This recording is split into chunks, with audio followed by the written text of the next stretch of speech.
Okay, the next in our journey is Baltic Empires, the Northern Wars.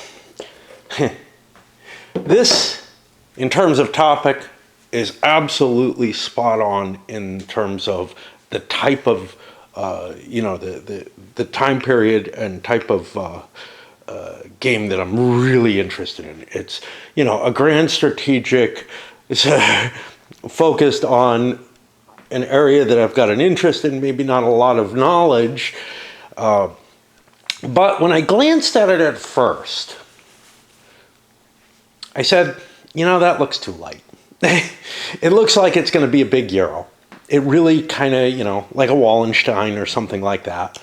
Do I really want to do that? And I held off, and then I noticed it again and said, oh, wait, did I miss this? Went and looked at it, and I noticed that Brian Asklev was the designer for it. Now, this was probably before I picked up Border Reavers or whatever, which I don't remember who the designer was of that. It was somebody I have a lot of respect for in some similar sort of way. I don't even know whether it's fiddled in there, but it may be downstairs because it really did feel kind of. I know I played it downstairs, but anyhow, that one had kind of disappointed me and felt way too Euro-ish and way too abstract. And I do have some fears on this in the same way. The reason, though, that I kind of weighed it out was probably a similar kind of situation, which was Asklev has worked on the Musket and Pike series and kind of took it over. And if anything, made it more complex than it used to be, and more detailed and more historically accurate, and to an extent that I actually started feeling overburdened, not so much, mostly because of the terrain effects in the game. Started taking too much of a stance in it. The earlier games had much lighter terrain effects on them. Some of this had to do with the particular theaters that he decided to work in. But the rules got a little bit more complicated as well. And I was like, let's kind of split it down the middle. He has a tendency towards, more complication than I like. This game looks simpler than I like. Maybe I'll be interested in it. And I'm glad I got it after reading the rules. Of course, when I saw these dice, I'm like, uh-oh, looks like a command and colors type combat system. And it kind of is. But it's strangely complex for something that's like weird dice related. It is going to be a lighter game than maybe I would hope for in some ways. But we shall see. I still have an excitement to it. Let's talk about some of the... Oh, what's this track here? I don't know what that is. I probably should have set something up on there. Is that like victory points or something? It's a round track. I'm thinking... This is the only counter that I have that's not in play. Okay. And I don't think neutrals can gain territories, but I'm not positive about that. There's plenty of things that I can use that are extra. One of the things that I found out as I started setting it up was a fair number of extra counters, including these hegemony counters. There's an extra one of each for each power in the game. And each power also has a number of extra spare troop units. And oddly enough, there's no specific list of what you should have to play. A couple of people have asked questions about that. And luckily there were answers on BGG. A quick rundown, and I made my list of what the extra counters are. What I really should have is a list of what the needed counters are, but that's okay. I could actually see a variant of the game where each player has a pool of these extra counters and they could have a more flexible force pool that way. I don't know. I don't think it would break the accuracy that much. The first thing to look at is the map. I got concerns about the map. It's very pretty. It looks like a map kind of the era.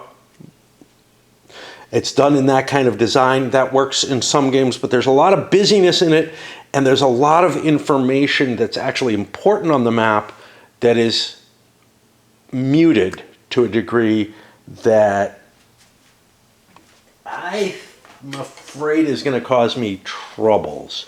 I don't know how it could be made better and still be this kind of attractive, and I can see the argument going either way. Maybe I'll get used to being able to see what's going on. Maybe supposed to be independence in there as well. I'm not sure. I'll have to relook. But let's take a look at some of the important things. And we'll also look at the counters that are on the map at the same time. So the religion is expressed with a church here and a symbol. We've got Catholic, Protestants, and Eastern Orthodox. That's fairly clear, but it's something you have to make sure you don't cover. You have cities, which are these shields. Some provinces have more than one city available in them. If the city is actually built, it has a counter on it. If it's unbuilt, it's available to be built. These are resource possibilities. When a resource possibility is built, again, I guess is the best word for it, it doesn't necessarily indicate that resource doesn't exist. It's just that the crown doesn't have access to it at all. You have a workshop that goes on top of it, and that will produce resources. Those resources are expressed over here with these counters. And you don't have to do what I'm doing here, but this is the suggested means of recording what resources you have. You take your resources in production markers and you mark them spent, and then you'll flip them over when you produce.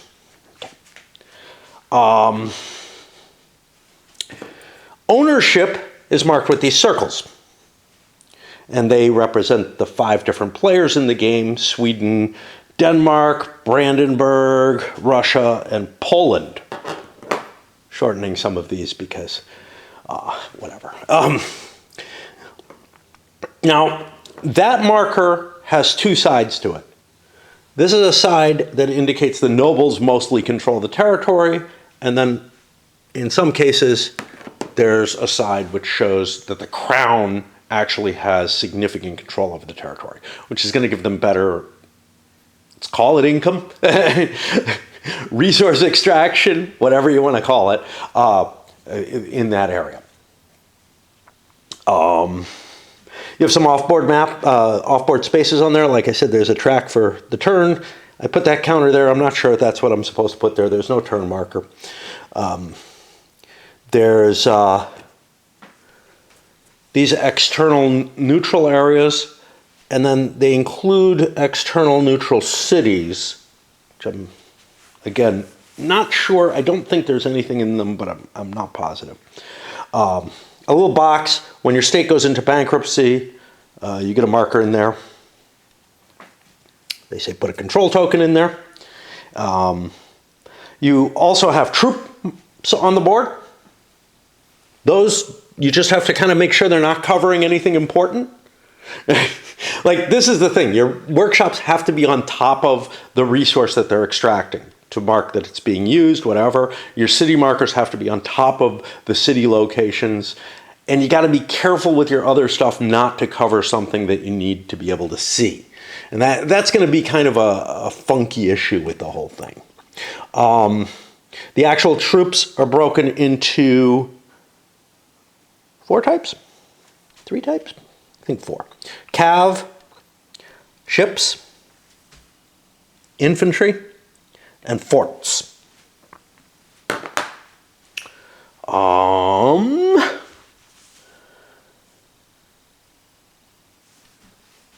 know what this is either. We'll get to it. We'll find things. Okay. Each player also has a player mat or whatever. And that contains, as we can see from the troop situation, that contains all the unbuilt troops. Now, it doesn't matter what order they're in, but they have to start down here and work their way up. This is going to be your maintenance cost for the troops that you have on the board. And this is where it's important that you take out the excess counters, because the total number of spaces that you have on your mat includes all the counters that are on the board as well as the ones that you have available to you to build. What else is on here? This is a list of the sequence of play in each round. Over here is special abilities that each power has. Here is the victory conditions that are available for the given scenario. Now, there's 2 scenarios to each game. The other side of this player mat shows the non-extended game. I'm going to play the extended game because I want the biggest experience that I can have.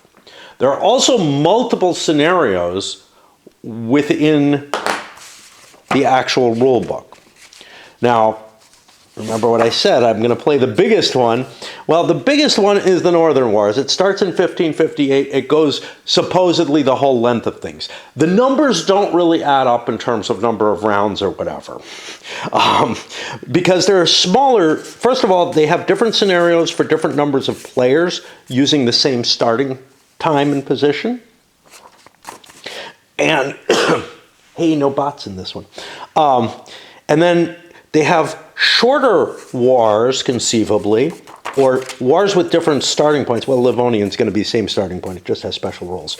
Northern 7 Years' War. This is going to start a little bit later. Not a lot later. Like 5 years later. With a shorter time. And again, that can give you a couple of things. Here, the time of troubles in Russia, giving another late start. This goes into the 1700s because it goes to the Great Northern War. The Scandinavian War between Denmark and Sweden. The Great Northern War has multiple scenarios for it, depending on the number of players, just to give you, setups that will work. And again, I want to do the biggest. It also happens to be the easiest, because some of those other scenarios have special rules that pertain to them. So the victory conditions and all the special rules and everything are locked in on that first scenario. Not necessarily the 5-player, but the Northern Wars scenario. What else do we have here? Over here you have the cost to do various things in the game. Now, each nation has its own specific costs that it has to pay. And that's kind of interesting because it's reflected by things. So Brandenburg's very good at asserting royal control compared to some of these other countries. But Russia is also very good.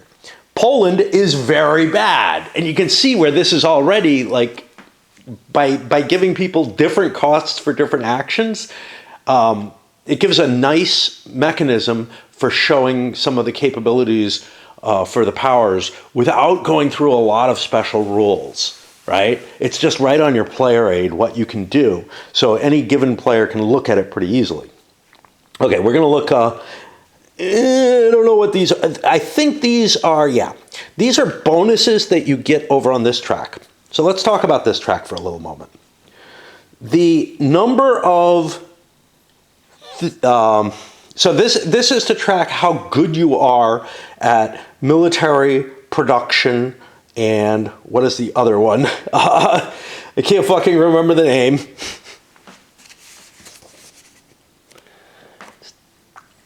Take a quick look. Military production and mercantile hegemony. Okay. And some of it is triggered by stuff you have on the board. But then you also get these national bonuses added into it, as a quick reminder. You're going to want to keep those tracks up to date. Whoever has the highest value on it is going to become the hegemon in that.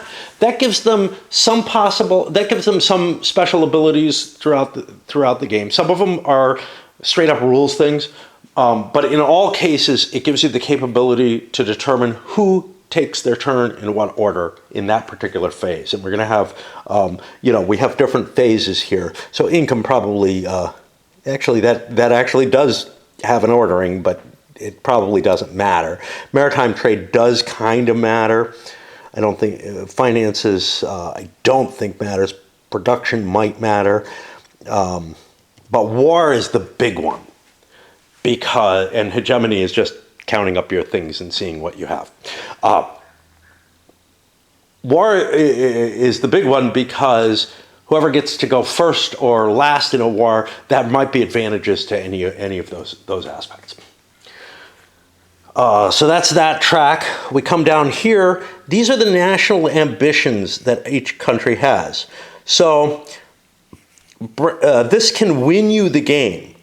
We take a look at the victory conditions. Control of 3, this is for this scenario in particular. The shorter game has different ones. These just play balance things. Control of 3 trade centers, hegemon on all 3 tracks, and national ambitions filled. Now, Prussia has a special end of game victory condition, which each player aid indicates, which is they control everything they started and they've broken free from their vassalage for Prussia, I believe. You also have every other player's victory condition, national ambitions, listed on your card. So you don't have to go peeking into their cards. Nice design decision there. If you can do this kind of thing, that's great. Compare this to like the difficulty in looking at the board. Now, again, the board is pretty. I'll grant it that. Okay. Now, down here you have your court. This is going to cover the last part of the components, I guess, which is these cards, which are historical personages that aren't. They smell nice. I'm sorry, I love printing smell. We'll talk a little bit more about the component in a bit, but that is going to be special abilities that you're able to apply for various reasons. We can take a peek at these. The number is, I think, an individual number to record who it is, and I think that's actually in the playbook. We'll take a peek at the playbook in a little bit. Here's an ability that you have that you can take into play, the name of the character. In some cases, we have something like this that improves your hegemony value. Some of them are going to have leaders, which we have here, a pool of leaders that I haven't expressed yet. I have to reshuffle those anyway. This we have not explained yet. These are trade centers. Whoa, I don't know where they are. Put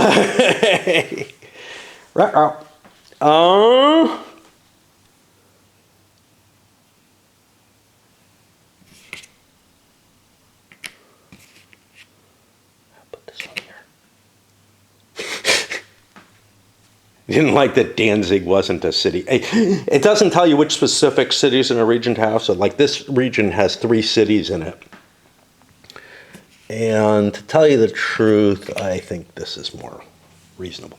It has no effect on play. It's just me being kind of like, eh. But yeah, there's a lot of busyness on here. You're allowed to have a certain number of these based on your power, without any restriction, but some of them start giving you restrictions as to when you're allowed to play in that one. Now, you don't have to play, if I recall correctly, in order. And they stay where they are. If you end up losing one or whatever, you don't shift them around based on that. It kind of doesn't, I don't know. We'll talk about how that could happen. We also have here the number of maximum active loans that each country can have. That is, again, a special ability that countries have. And that's affected by whether you have any markers in the bankruptcy thing. Anytime you go bankrupt, you reduce your capability to get further loans. Is there anything else that I haven't covered? Oh, yeah, here's something. So there's a cup full of stuff here. This is maritime trade stuff. Some of these are trade goods, similar to the goods here, but they include stuff that's not producible in the Baltic area. Some of them are coins. They're different from these coins. Let's see if we can zoom in. This is really hard to read. This one says spent on it. This one does not. The ones that don't should be in here. I'm really kind of unhappy. This spent should be darker, because these relate to the cities that you have on the board. There's also this Desperate Times card, which is a special sort of catch-up mechanism or something. If things get bad enough, you're able to get this if you're in last place on all 3 tracks, and it gives you some additional benefits for that. It might be something worth playing for if you're struggling.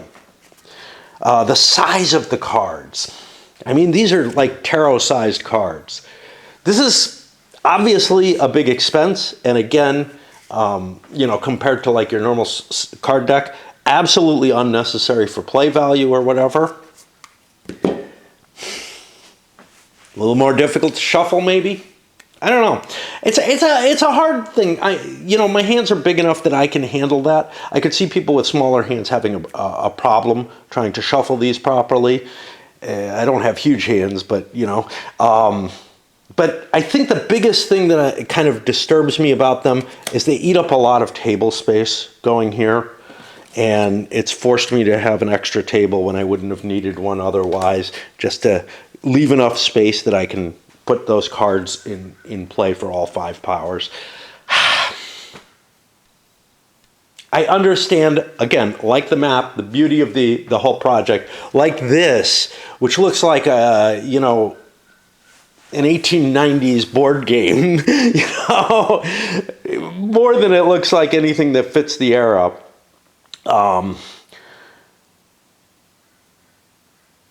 There's a real eye towards trying to produce a certain look in the game, and those cards being that size maybe helps with that.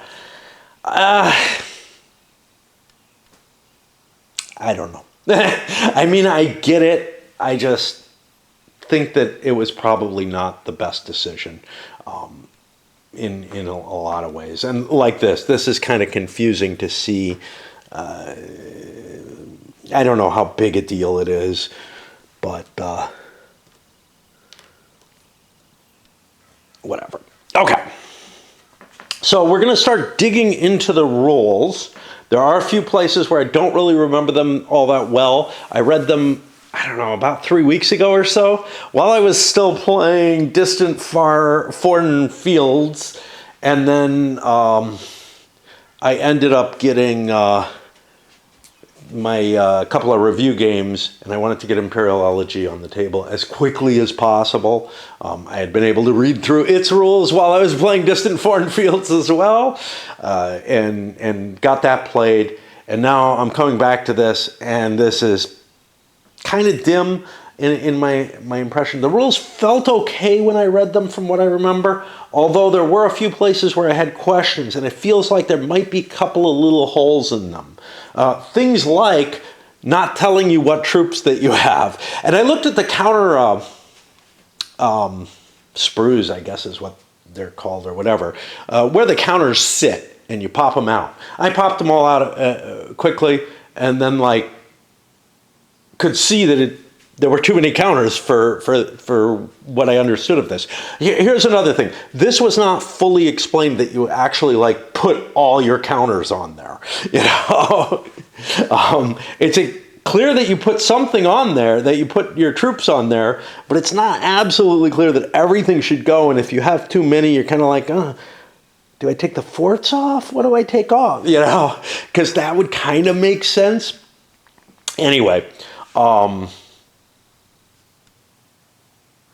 so there were a few places where I felt like something wasn't adequately explained, that maybe playtesters asked a question about early on, the answer was given, and then it never really made it into the rule book, and the playtesters will never have that question again. A good reason, again, I've always said this so many times, every game before it goes to publication, don't send out the final version just to the playtesters you've been relying on.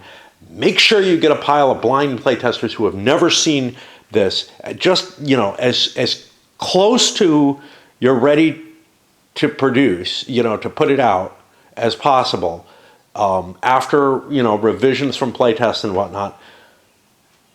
The rule book you're ready to print, the components, that you're ready to put out and whatever, your playtest package should be as close to what you're going to produce. Not the same quality, obviously, but as close to whatever you're going to produce as possible.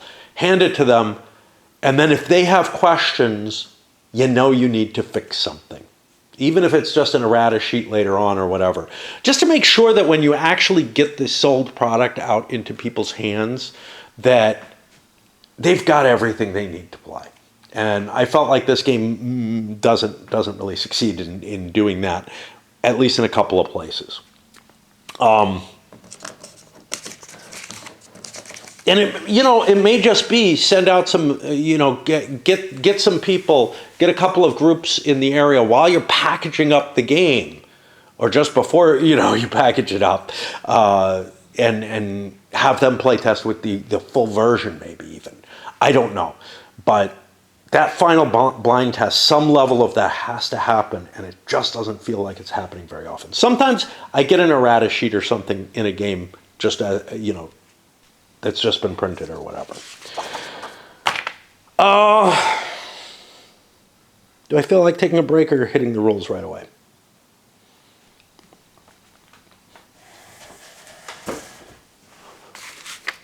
See, here's like the components that they tell me. And they just tell me how many counter sheets, They talk about the game itself. Nothing too exciting there. Okay, but they do tell you how you can win the game. A trade monopoly, that's this. A cultural hegemony, which is the hegemon on all three tracks. National ambitions, that's these. Or maintaining the balance of power for Brandenburg Prussia alone. Brandenburg Prussia is probably the weakest power in the game. That's part of why they're in vassal status. It's a protection for them, not a horrible thing, but they need to get it out. They need to get it out of their out of the way before they can win the game. What's up with Oslo there? Is that the only space on the board that doesn't have a marker? That's interesting. Maybe that's supposed to go there.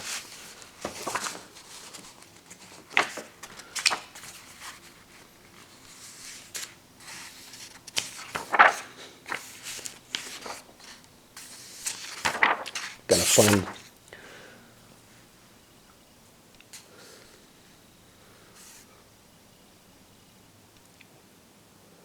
Or is that part of something else? No, it's got its own religion.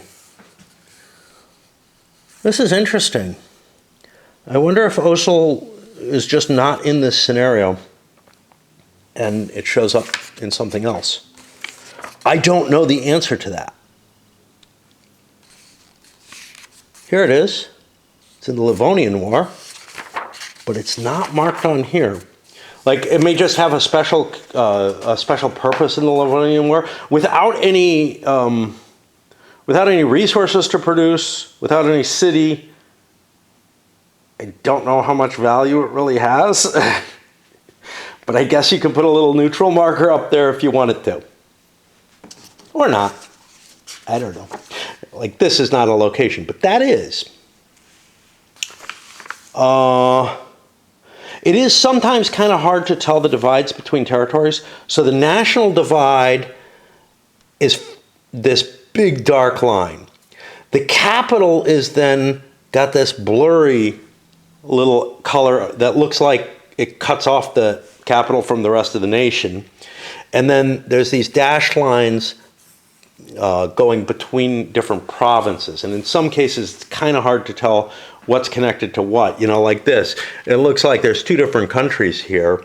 And then this is barely visible and stuff like that. And again, this is all having to do with choosing a very muted, busy map for what's going on. Let's see what we got here.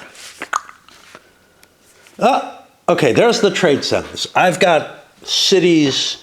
Okay, so there should be 3 trade centers. I may have a city in one of them. Nope, there's the other one. Okay, so I was using these as cities. They're not. These are the 3 trade centers in the game. And keep a mind on them because they could be very, very important. Do we have trade center on here? We have custom house. I think that's what goes on the trade centers. Okay. A church and cross indicates the religion of each province. It causes things to be more expensive to be built there. Okay.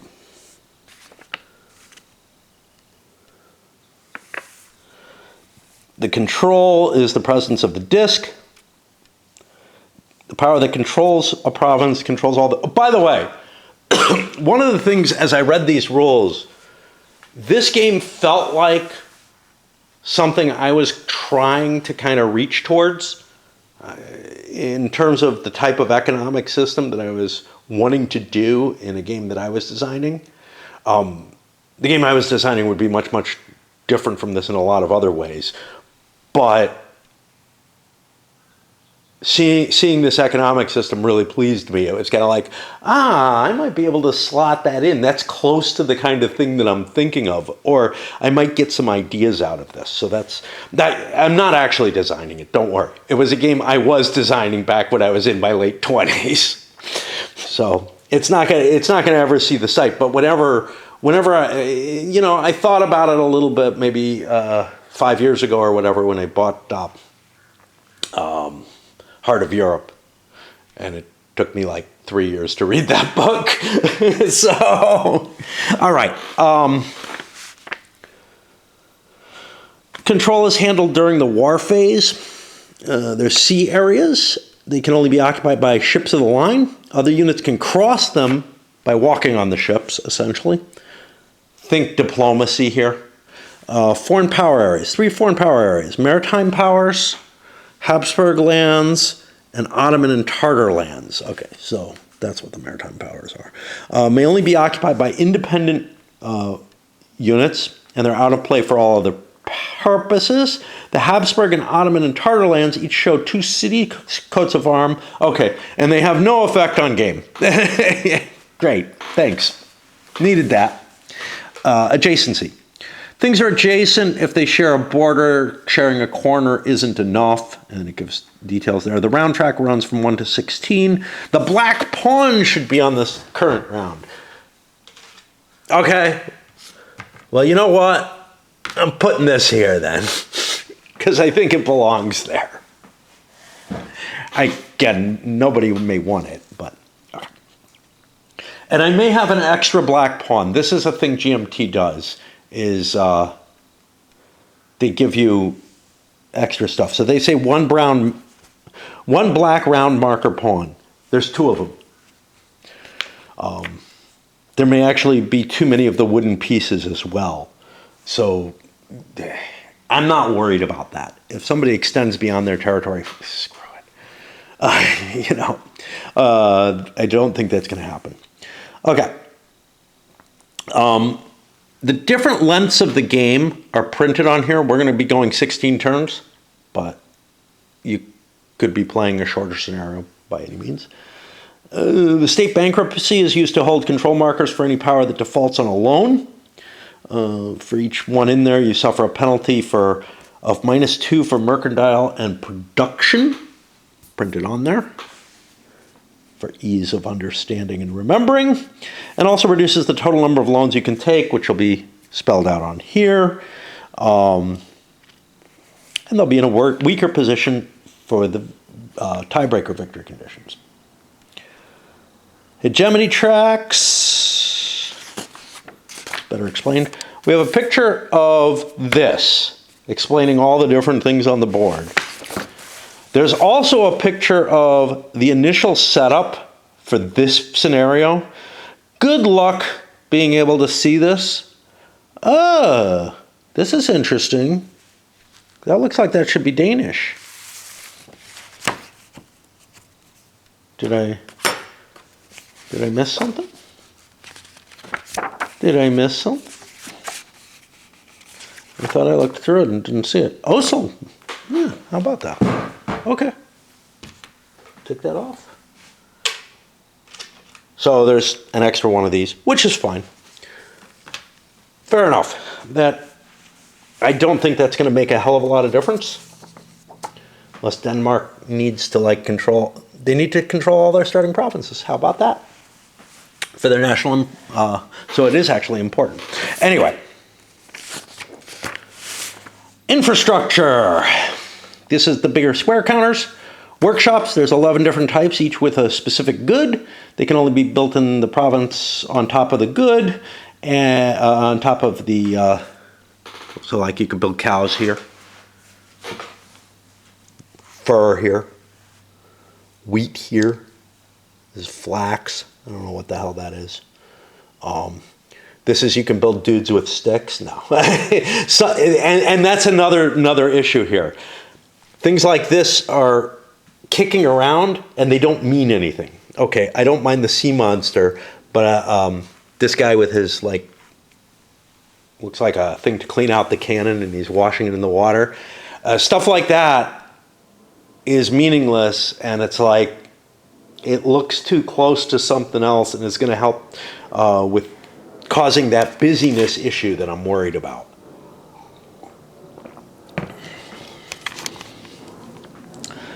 Cities look like this. Oh, on the back side of these, it's slightly different. I like the picture better, I guess. Backside of city, not too useful. I mean, it's pretty obvious. These are the custom markers. They can be built on trade centers. Each of them produces, so cities produce these coins that say spent on the other side that is barely readable. That really needs to not be barely readable.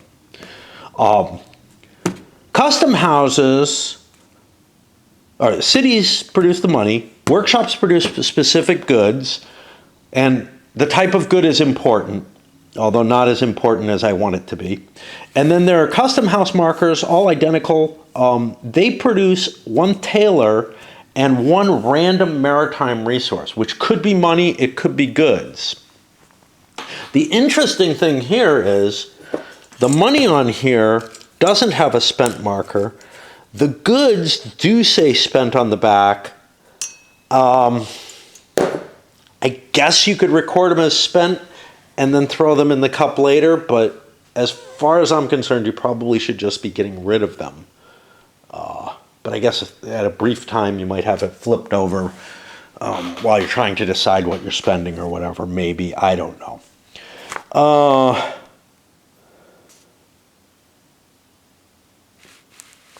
Okay. Different types of units. You have infantry and cavalry. These are the mobile units that occupy provinces. They can also occupy foreign power areas. But only if they're independent. There can be any number in the same area. Fortresses occupy provinces and cannot move. There can only be one in each province at any one time. Ships of the line sit at sea, and the independent ship of the line can be in the maritime powers area. There can be any number of them in the same area. The leaders are special counters that enter play based on some of those cards. Resources, circular counters earned during income in maritime and spent during production.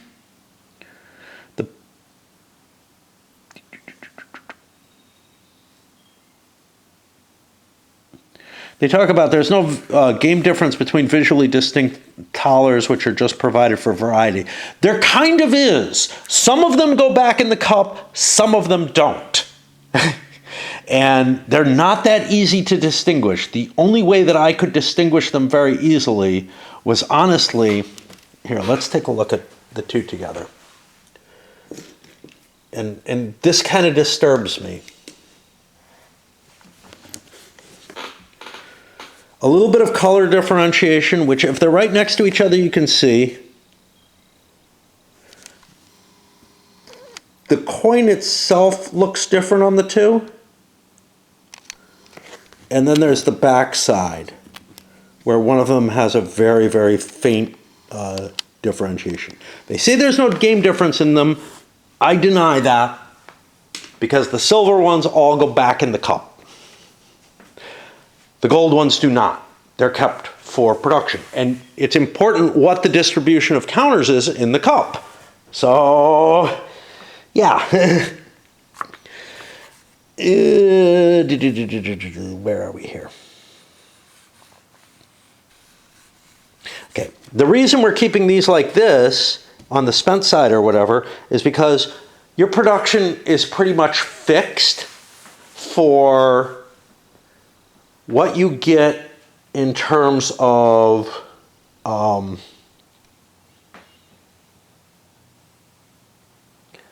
in terms of actual. So like a given workshop produces a certain thing, each city produces a certain coin, each customs house produces a coin. The customs house will also give you a draw, so you do need to remember that you get a draw. You don't have an extra marker for that. But this allows you to keep the resources that you're generating each turn. So while I was setting it up, what I quickly started doing was every time I put a workshop down, I made sure to grab the same resource at the same time. And I think you want to do that in play, because otherwise you're going to flip your things over and not really keep track of what you're doing and get screwed up.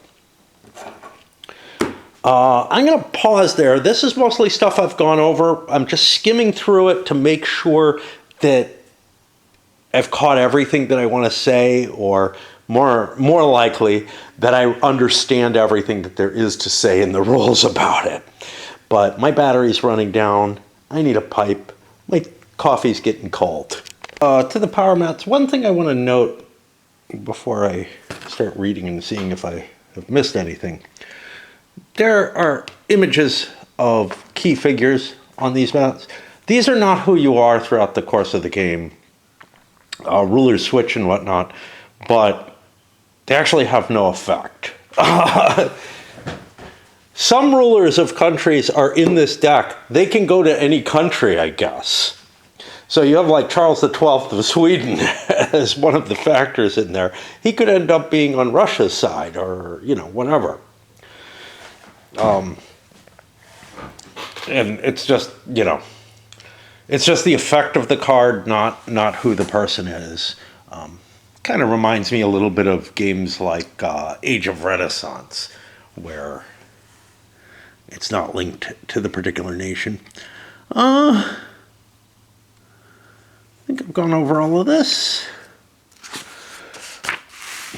The hegemony track. Okay, how do you get these and what is going on here? Your mercantile hegemony.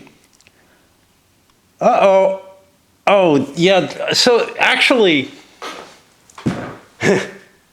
for whatever reason I'm using this one. There is a cleaner one on the other side, but I like this one. I don't know. If I can't cope with it, I may write things down and swap. There is a cleaner one of those on the other side, which is great. That I almost wish that instead of printing the map, the pretty map here, and then there's essentially a, we can peek, maybe see what's on part of the back. There's just sort of, oh no, there's no printing on the back of this one. Okay, no issue. I thought it had printing on the back. It would have actually been kind of neat to do a very simplified, easy to play map on the other side of the map board. Because there are people like me who are going to have trouble with this. Now, I like the pretty too, and that's you know, that's why I'm using that, right? The other hegemony track, I think, is not a spiral. It's laid out just as a simple thing. I think some people had issues with it, and I can see why. But anyway, okay. Your mercantile hegemony is equal to the number of cities and customs houses that you control all over the place, plus whatever's on your power mat, dramatis personae, and penalties from state bankruptcies. The power with the highest mercantile hegemony at the end of the previous round gets to decide the order of maritime trade and loans, and also gets an additional maritime trade resource during the maritime trade phase. So you get something in addition to just being able to control, because controlling the order on those is not that important. Production is going to be the total number of workshops you have, plus modifiers from the three things. This gives you the order in the production phase. Doesn't give you any bonus beyond that. Military hegemony is equal to the total number of units you have on the map, again, plus modifiers, but there's no modifier from bankruptcy for this. And the military hegemon gets to decide the order in which the war phase is carried out, which could be pretty important from what the rules say. Cultural hegemony, if a single power has the hegemon in all three categories, they win. That is during the end of the hegemony phase when you actually set those values. So they're not going to change in between. It's not like it's gonna bump at that time. You might want to keep track of the hegemony totals, and just, as you make changes on the board, but keep the marker with the crown, which is the hegemon, facing a certain way, so that you could fall behind in your hegemony, but then you'd have at least you'd have both keeping the values that this is going to have, so you don't have to recount every phase. You're probably still going to have to recount a couple times in the game, just because things get, people end up forgetting to move something, and it's like, we got a problem here. We got to recount these. But it also lets you see, oh no, somebody who's a hegemon in two of them is ahead in the third. We got to do something, which might be difficult to discern because there's a fair amount of game state here. Okay. How do you win? We talked about this to some extent. In the standard game, it's 2 or more custom houses. In the extended, it's all 3 for that particular victory.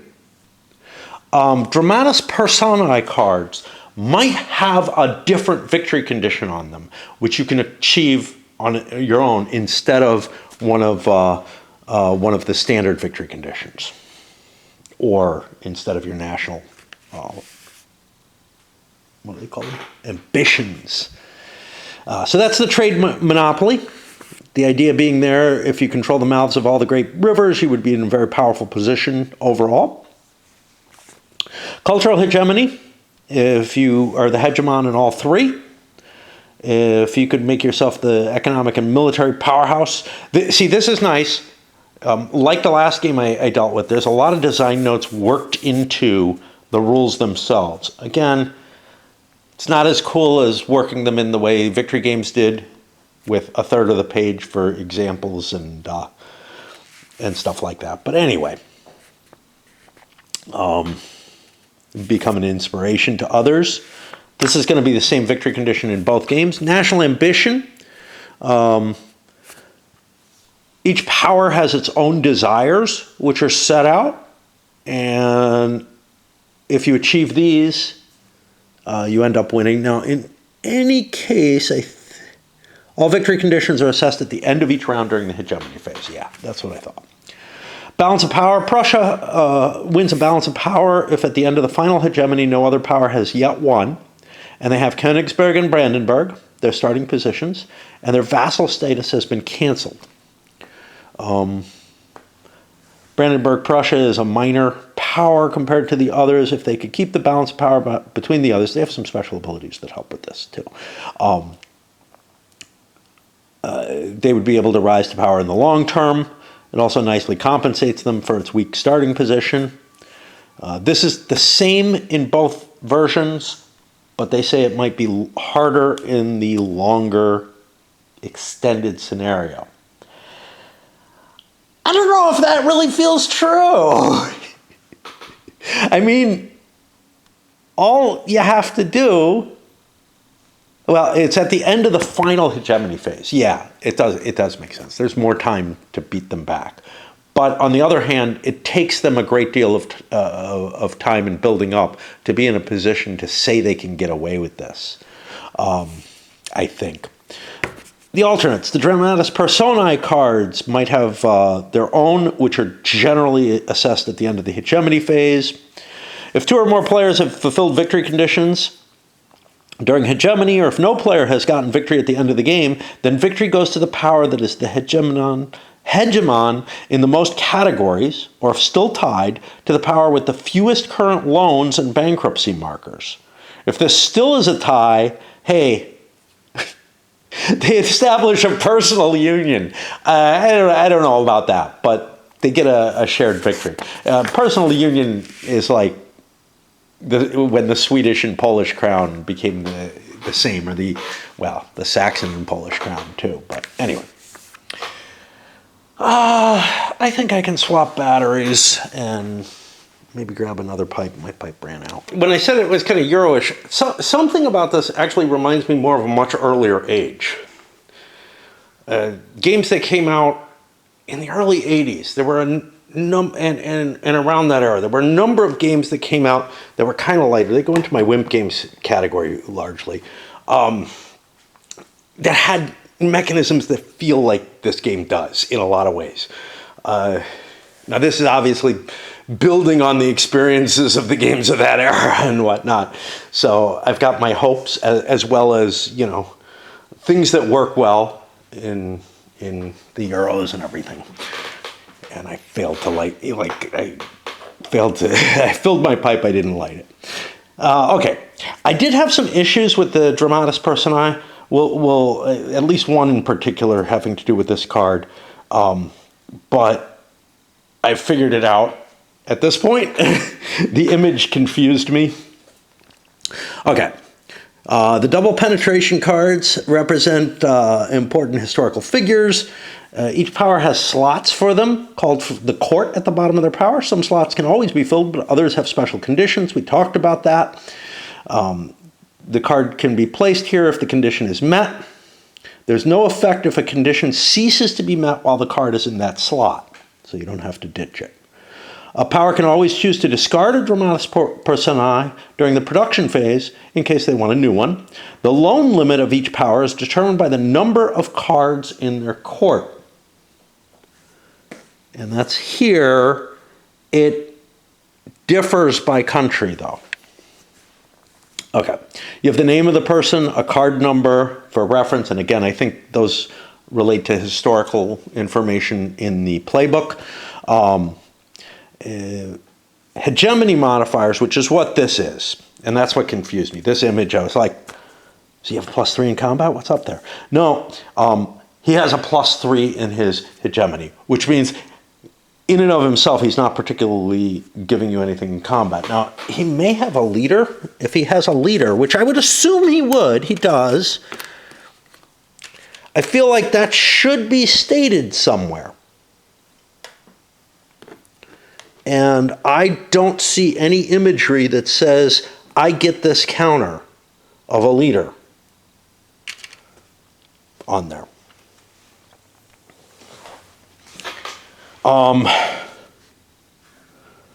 I'm guessing most of those that will be leaders have a military hegemony, but I'm not sure.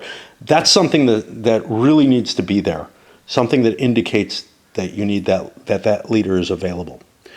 And then special effects. So for example, here, national ambition is now to control the capital province and at least 3 other starting provinces of any one power. You don't have to declare which power that is until you win.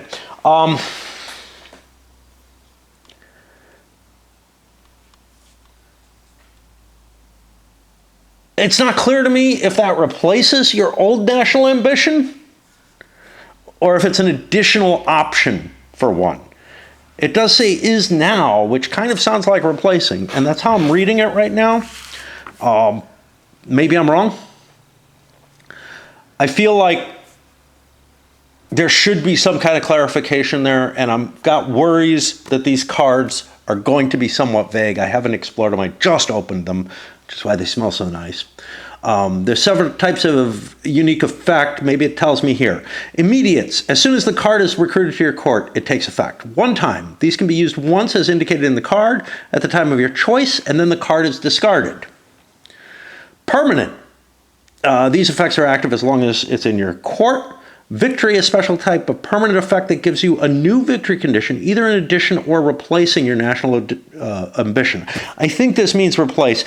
I kind of wish it used that word in here instead of, yeah. But I'm hoping it's clear. Leader, a special kind of permanent effect that gives you control of a unique leader unit. If the unit is removed, then the card must be discarded. If the card is discarded, then the leader must be removed. Leaders behave as a special kind of regular unit as indicated on the card. None of that is on here. Yet, oh no, this is Charles X. Aha! Fair enough. Yeah, he doesn't look like Charles XII. Fair enough. Okay, so there's no Charles X counter, I'm assuming.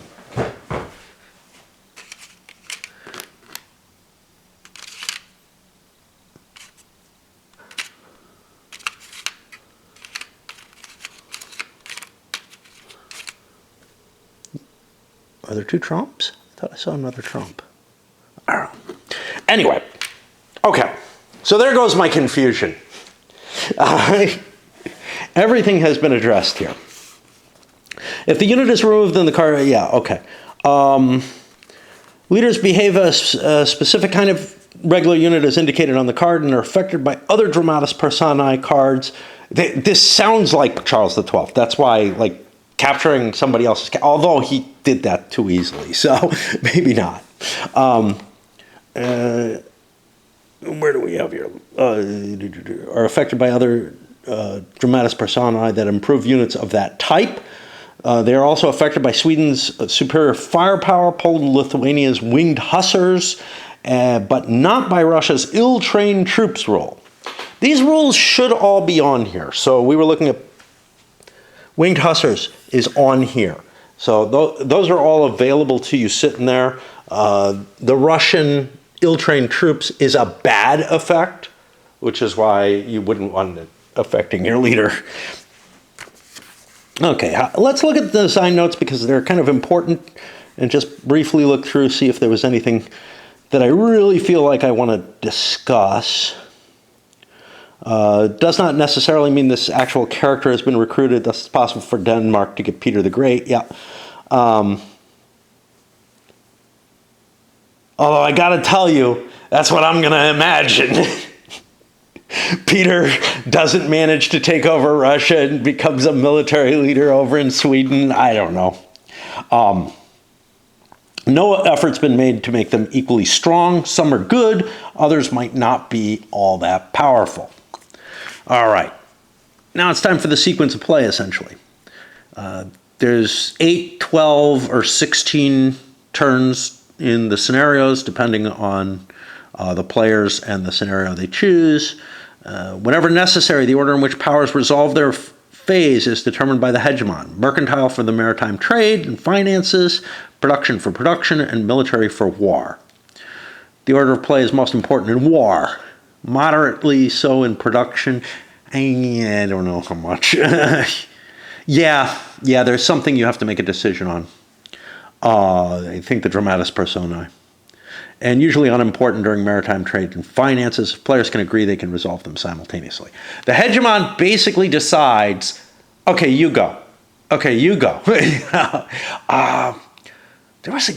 There's another game that has that kind of thing where one player gets to pick the order of play constantly. I don't remember what it is. Is it viceroys? If it is, there may be another one. Anyway. Okay. Income phase. Each power collects goods and thalers from workshops, cities, and custom houses they control. A maximum of 1 good and 1 thaler can be collected from workshops and cities in a province with noble control. Oh, I got to be careful. I've got too much here in that case. Because I've got things like... yeah, that's not noble control. I'm looking for something. Maybe it's not a problem. I'm looking for something that has either 2 cities or 2 workshops in it, but doesn't have a crown. And I don't see it. There are a lot of neutrals that are that way. The Poles would be the best likely, but they don't. This, for example, just has a timber. Okay. Yeah. So you can collect from 1 city and 1 workshop if you have noble control over the area. But you can collect everything if you have royal control. No resources can be collected from a province containing any enemy units, including the independents. The independents are going to be an interesting factor here. Maritime trade phase. Each power designates a volume of trade up to their current mercantile hegemony level, then spends this number of goods to get an equal number of maritime trade resources drawn randomly. The mercantile hegemon draws 1 additional maritime trade resource at the end of the phase. Finances. Each player can establish new loans up to their loan limit by placing a control marker for each new loan 2 rounds ahead on the round track. So they'll put one of their discs up there, and they get 2 thalers. Then each player can choose to repay any of their loans that are due this round by removing their control marker from the round track at the cost of 3 thalers per loan to be paid. Finally, any unpaid loans are moved to the state bankruptcy box. Then you have to pay an upkeep in thalers for your units on the map, which will be indicated by the highest number on this track. And this kind of covers which boxes it's in. So here, Denmark, Norway, it looks like the 1 is here, but it's not. It's up here. So they have to pay $1 for it. Brandenburg, Prussia, with only 2 units, doesn't have to pay anything.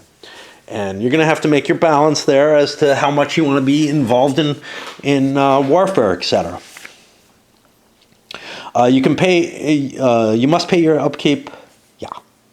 And if you can't pay upkeep, the units must be removed until you can. They don't stick around and pillage. That feels a little weird, but okay. I would almost expect that they turn into independent marauders. Production phase. Each power may produce infrastructure, workshop, cities, and customs houses, and units, the 4 types of units, enforce royal control and recruit dramatis personae corps. This should all be listed here. Keeping track the religious difference, which is going to be an additional cost that you have there. The DP cards have their own cost per nation. Everything is on a per nation basis. And nations have different capabilities based on, in part of what they've got is this what they're good at doing.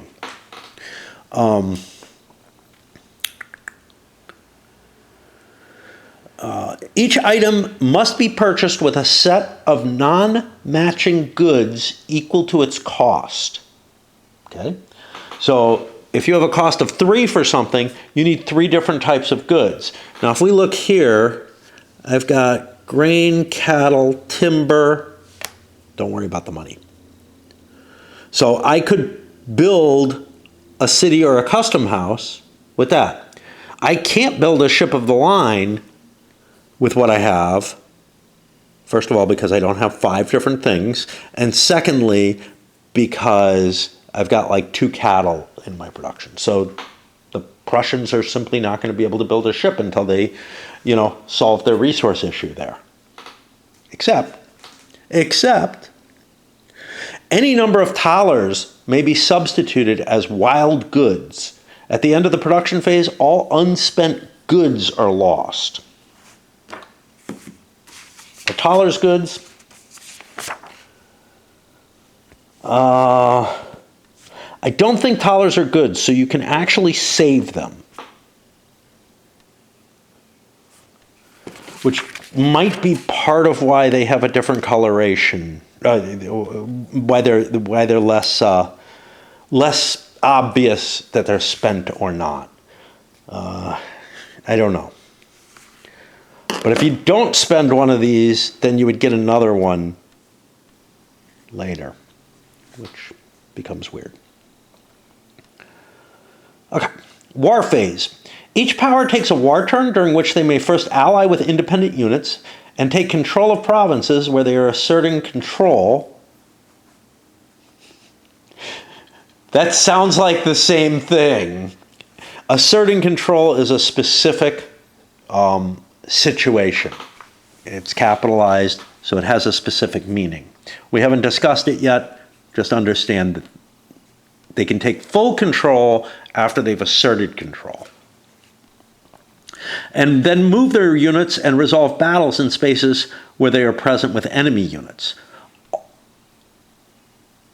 Independent units are enemy to you if you didn't pay them off. After battles in each enemy province that now contains only your own units, a power may choose to assert control or ravage. At the end of the war phase, one infrastructure is destroyed in each province that contains units belonging to more than one power, including independent units. So even if you paid off the independent units, you don't want them in your territory because they will cause issues. Hegemony phase, each power should check their hegemony levels are correct. Then the highest power of each category becomes the new hegemon for that. If there's a tie, the previous one gets to determine who will be the new hegemon. I assume it's out of the tied players. After the new hegemons are determined, because otherwise they just always pick themselves, right?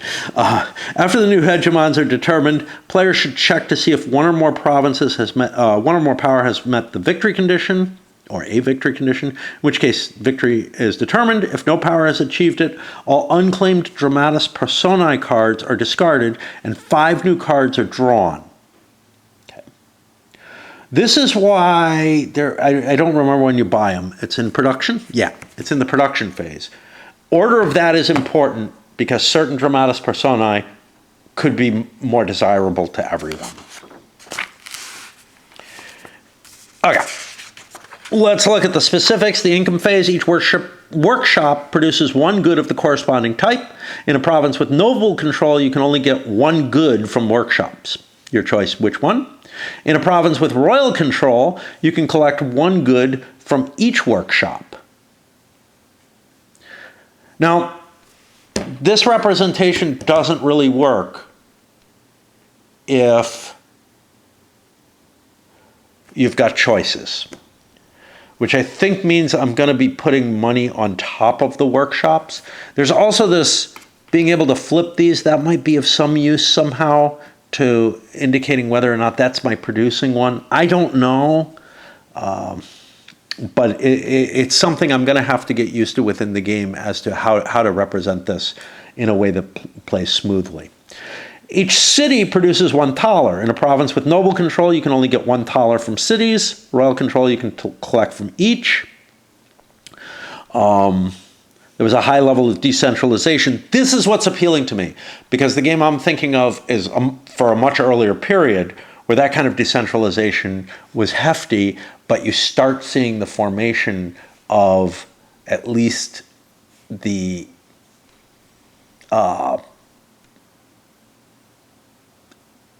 beginnings of the nation states, essentially. Or at least the assertion of royal power. And in particular, I was thinking of it happening within the Holy Roman Empire. But something of this nature seems very appealing to me. And is much simpler than what I was probably thinking of. In many countries, the nobility strongly distrusted the monarchy, often with good reason, and opposed any attempts. I would be using probably some sort of rolled capability for being able, a la an Empires of the Middle Ages type thing, an administrative type capability to enable making it easier to improve that kind of control. I wanted more detail than Empires gives, and that's why this was appealing. Customs houses. Each customs house produces both one thaler and one maritime trade resource, drawn randomly from the cup, the latter one, regardless of whether the province has noble or royal control. Control of the mouths of the rivers was an objective of most rulers. Whoever controlled the mouths of the rivers could tax a plentiful trade going to and from other countries.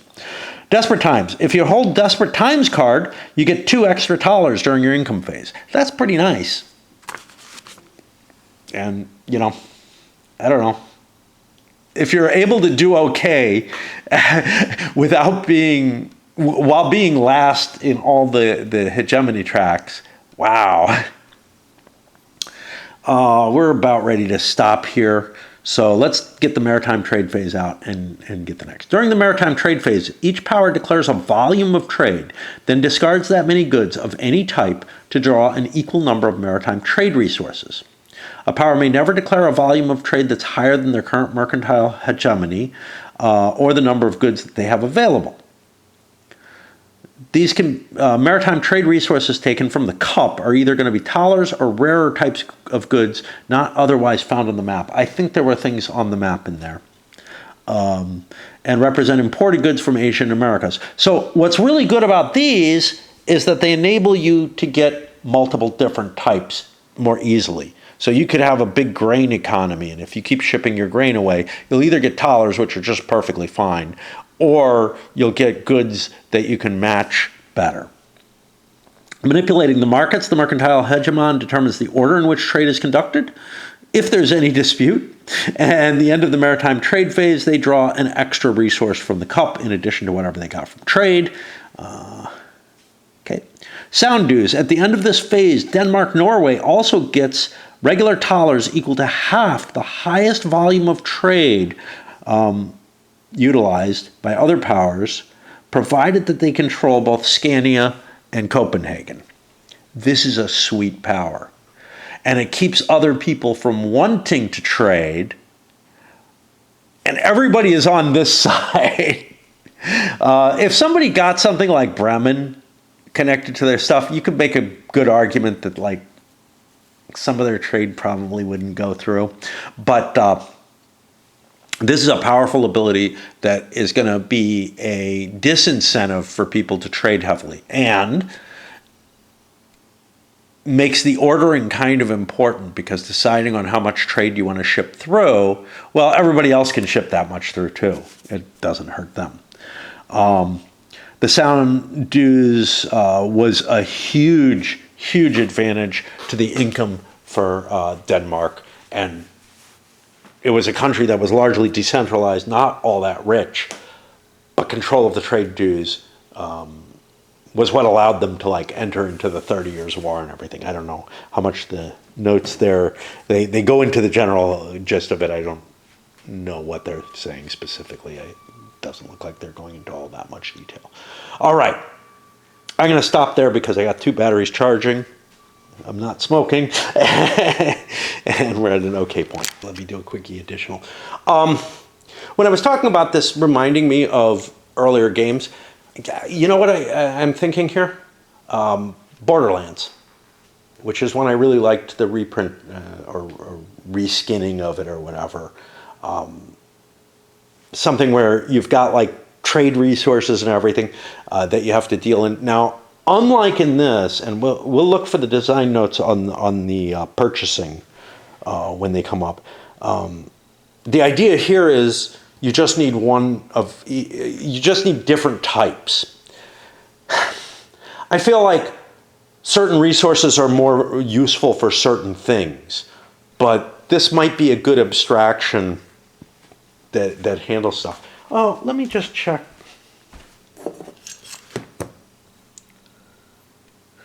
So that's a dollar. I thought I saw a wheat in here. You know what?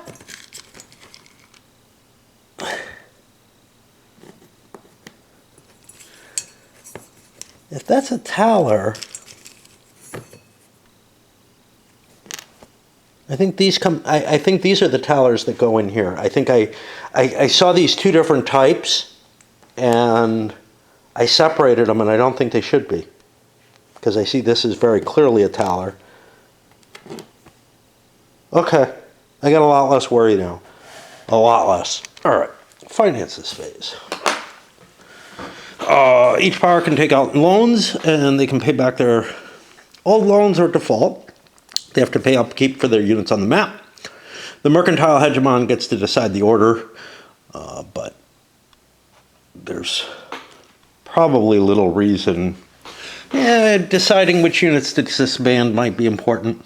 Your loan limit is the number of loans you can have at one time. It's determined by a base value indicated on your power map, plus the number of personae cards in your court, minus any control markers you have in the bankruptcy box. Up to this limit, you can establish any number of new loans by putting your control markers 2 rounds ahead. You take 2 talers, you're going to have to pay 3 back later on. In the final 2 rounds of the game, you may only establish 1 new loan per power per turn, or per round, whatever. So you can't like fund yourself off of stuff that'll never come due. To a large extent, you can still do it. After establishing any new loans, you repay loans that are due, indicating by your control markers in the current round on the round track. Each due loan must be dealt with either by paying 3 talers to remove it, or you can remove controlled infrastructure to make up for any missing talers at the rate of 1 taler per infrastructure. A horrible deal. You're always going to be paying at least 2 for infrastructure. Or you can default on the loan by putting its marker in the state bankruptcy, which then reduces your mercantile and production hegemony, and will also reduce your loan limit for the rest of the game. You then pay military upkeep. This is looking at the value adjacent to the highest numbered empty box on the unit track. It may be reduced if a power has sufficient provinces with royal control, as indicated at the top of your power map. There we go. -1 to the upkeep if you have 4 or more royal controls. Now, I don't think anybody starts in the situation where they have this bonus. Here is -2 upkeep for 4 or more, -1 for, I think it's 5 or more for Sweden, -2 for 6 or more for Russia, -3 for 6 or more for Poland, Lithuania. It's kind of interesting. It takes into account the size and power of the nation. So, for example, Poland, Lithuania is not going to be able to get by any cheaper unless they have a lot of royal control. And they have a very big country. And they're unable to get any reduction if their country gets reduced in size and everything. I feel like something feels a little off about that. There will be edge cases where it's not going to feel as accurate as it probably should. But it does target the starting position nicely, I think. If you don't have enough money, you have to remove units until you can afford them. You can voluntarily remove units you don't wish to pay upkeep for at this point too.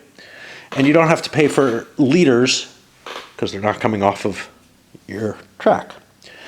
Governments borrowed massive amounts of money. State bankruptcies were common. And basically they would destroy the capability of the country for getting loans, because any loans, they would end up destroying the wealth of those who loaned them within their own country, and they would also like destroy their credibility outside. So it all kind of seems to work pretty well. The large cost of maintaining standing armies was a huge problem for monarchs and was a cause for the introduction of absolutism and centralization. I really like the design notes being put inside the rulebook. I mentioned this with Imperial Elegy as well. Both games do this. It was kind of neat to run into two in a row that are doing it. Much, much better than trying to lump it all into a design section. But it does mean that when we look at the designer's notes, we're going to see it doesn't tell you all that much.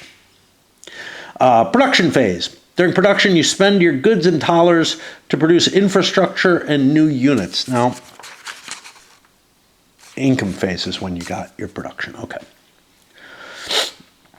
And enforce royal control, recruit dramatis personae. The production hegemon determines the order, which is really important for the personae cards. Players can spend goods and dollars to produce different items. The cost is shown on the power map. It differs. The requirement for different goods represents the period's politics of mercantilism, where all powers strive for a positive balance of trade and a high level of self-sufficiency in production of finished goods and control of raw materials. And again, this is why, like, the wealth of a mix of materials may make sense in this era, but actual access to materials was an issue as well, and I feel is even more of an issue at an earlier point, which is, you know, why I would like say, hey, if you want arms production, you need some iron and maybe something else. If you need, you know, so you would have to actually trade to get the goods you need, kind of more a la Borderlands there. Religious difference. The cost to produce an item increases in the province if you have a different religion. Violent religious warfare in this period.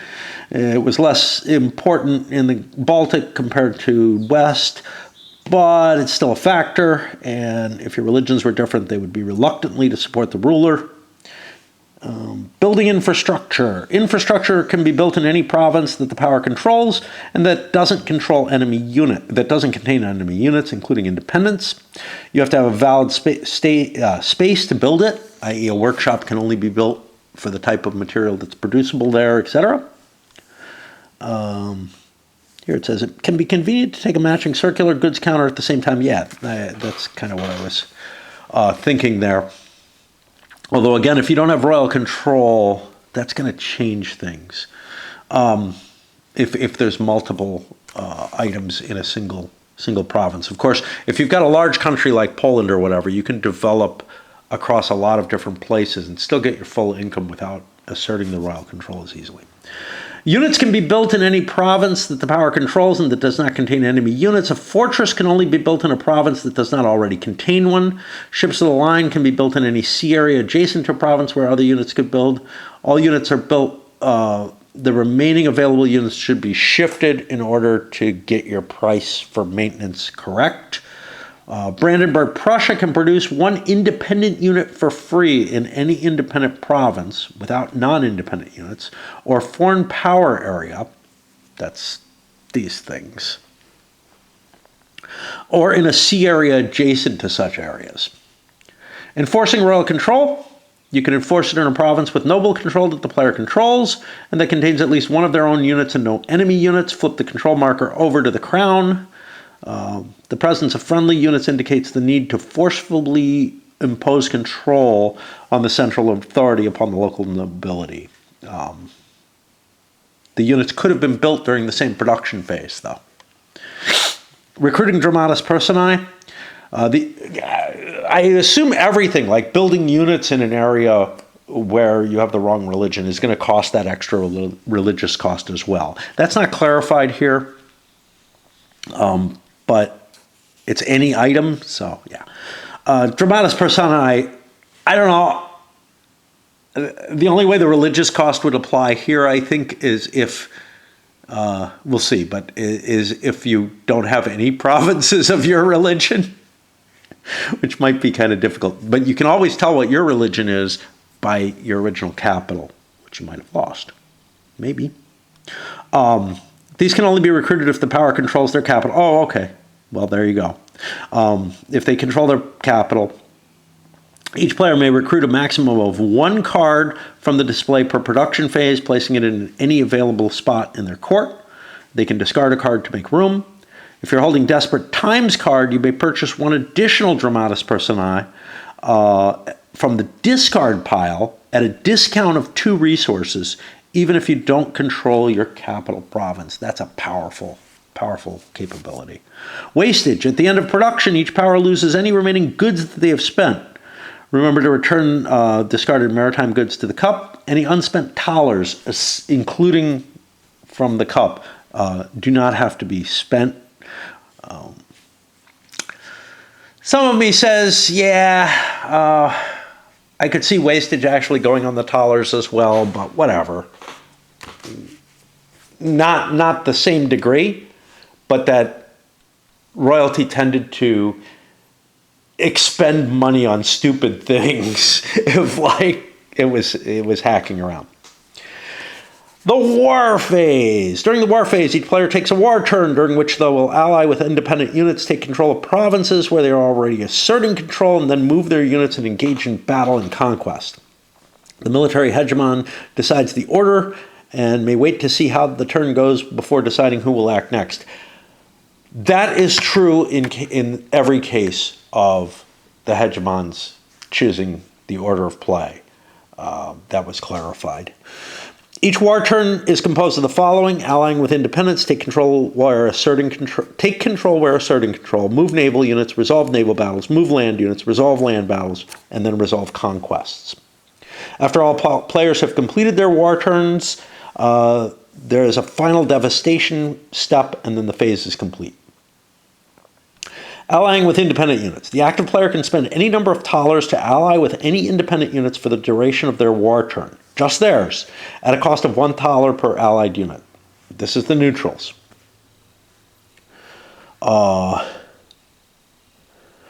Allied units are treated identical to that power's own units, except they do not gain any battle modifiers from the power's special rules or Dramatis Personae.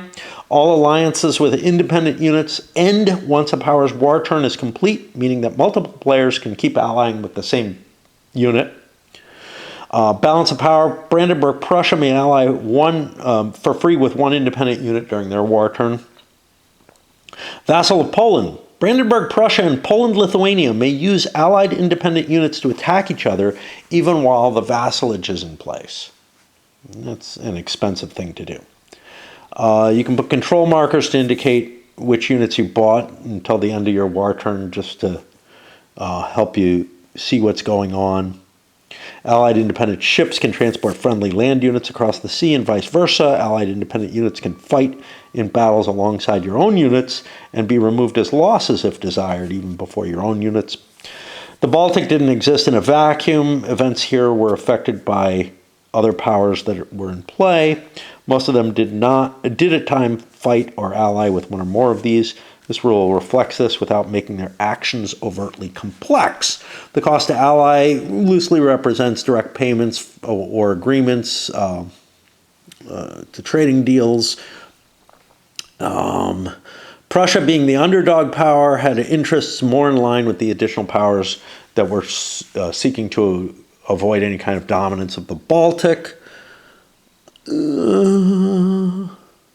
Thus, they get their free one.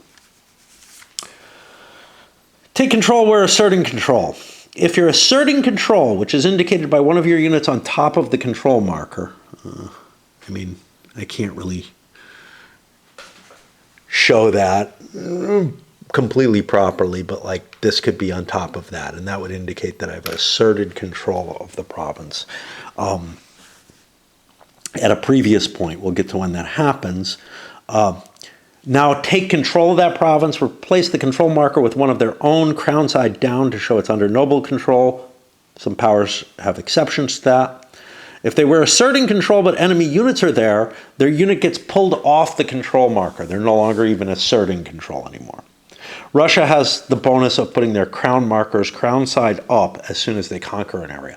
They may actually want to allow people to take some of their territories and then retake them because they will then have crown control over it. Conquering a province is a lengthy province, beginning with you, requiring you to begin asserting control at the end of one war turn. Defend your position until the start of your next war turn. Cunning players may be able to coordinate the timing of their war turns to get double turns, and thus be able to assert control and then gain control without giving their opponents a chance to sneak in there and cause problems. I got to swap out batteries. Naval units. The acting power can move any of their ships of the line through up to 2 adjacent sea areas, stopping movement in the second area entry. If the first sea area contains enemy ships of the line, then they must stop there until all enemy powers with ships present agree to let them pass. The independents will never agree to this unless you allied with them. They can never enter land. While vassal status is in effect, Brandenburg, Prussia, and Poland, Lithuania are not treated as enemies for the purpose of movement, except for allied independent units. This means their ships of the line units may pass each other without seeking permission. A battle must now be resolved in any sea area that now contains an acting power ship of the line and any enemy ships of the line. If all powers are present, agree not to fight, the battle can be skipped. But they may have not let you go through, so, Vassal Poland, while vassal status is in effect, Brandenburg, Prussia, and Poland, Lithuania are not treated as enemies for naval battles, except their allied independent units.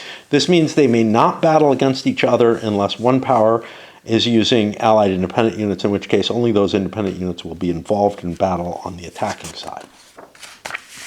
The defender won't have any.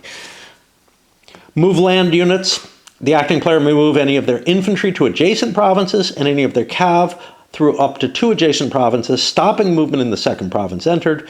If the first province entered by cavalry contains any enemy units, including non-allied independents, then they must stop there unless all enemy powers with units present agree to let them pass.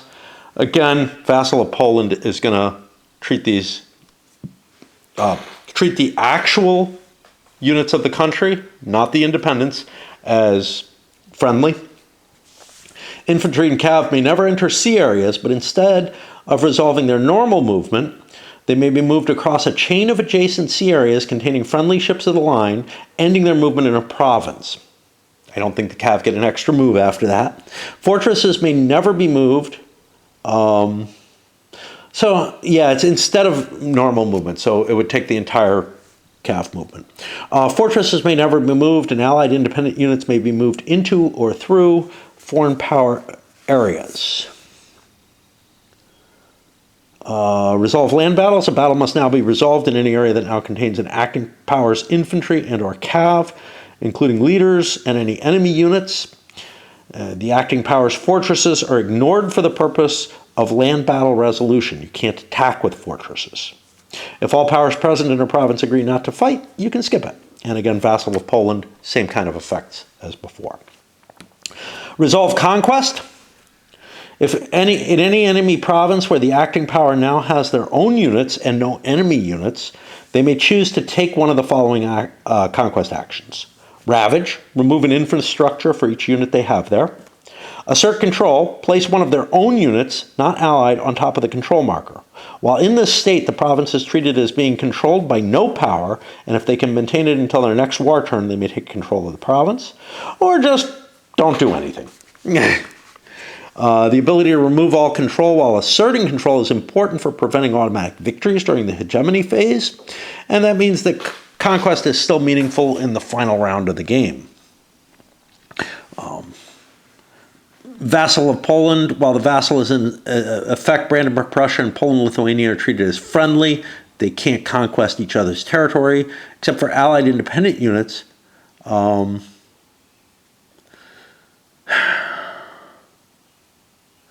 independent units can't conquest, so that's not absolutely spelled out there, but it's a clear implication.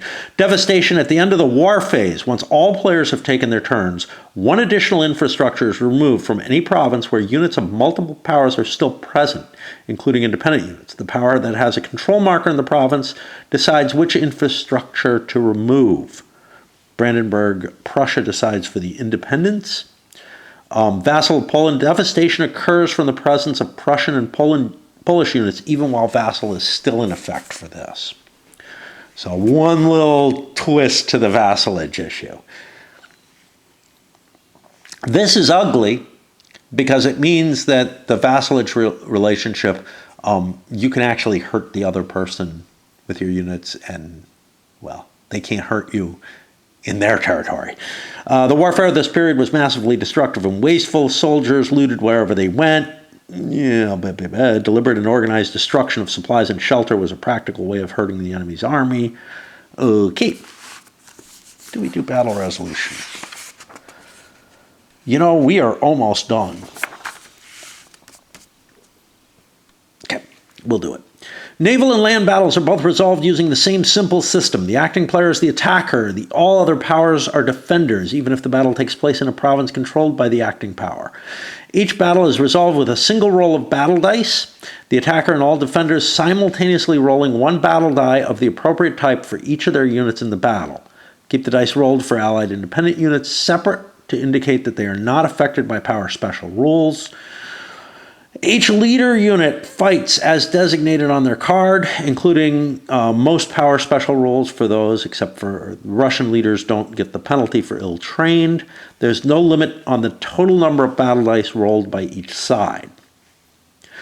Fortresses only participate in battles when defending, and thus no battle will occur in a province that contains an acting power's fortress and no other of their units, even if there are also enemy units there. However, a battle may occur once the owner of those enemy units becomes the active power with the fortress defending.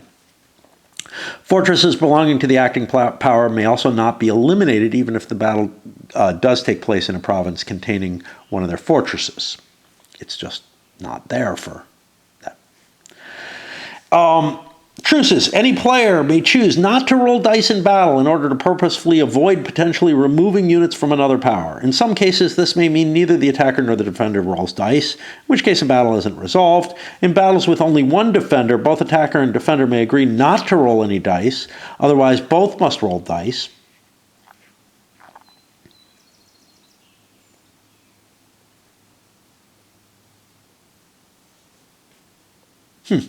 Okay.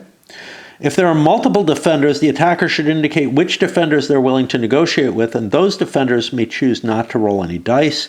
The attacker is then forbidden from removing units from those defenders who didn't roll dice. Any defender who the attacker does not negotiate with must roll dice, and if any defender is rolling dice, then the attacker must also roll dice. If the attacker indicates that they're willing to negotiate with all defenders, then all defenders choose not to roll, and there's no battle at all. Truces allow powers to travel across each other's territory, but it could cause devastation. Now note, devastation is only caused by troops that are unfriendly to each other, which means you could actually walk through and not conquer somebody's empty space and be nice to them. Okay, so infantry always rolls a white die.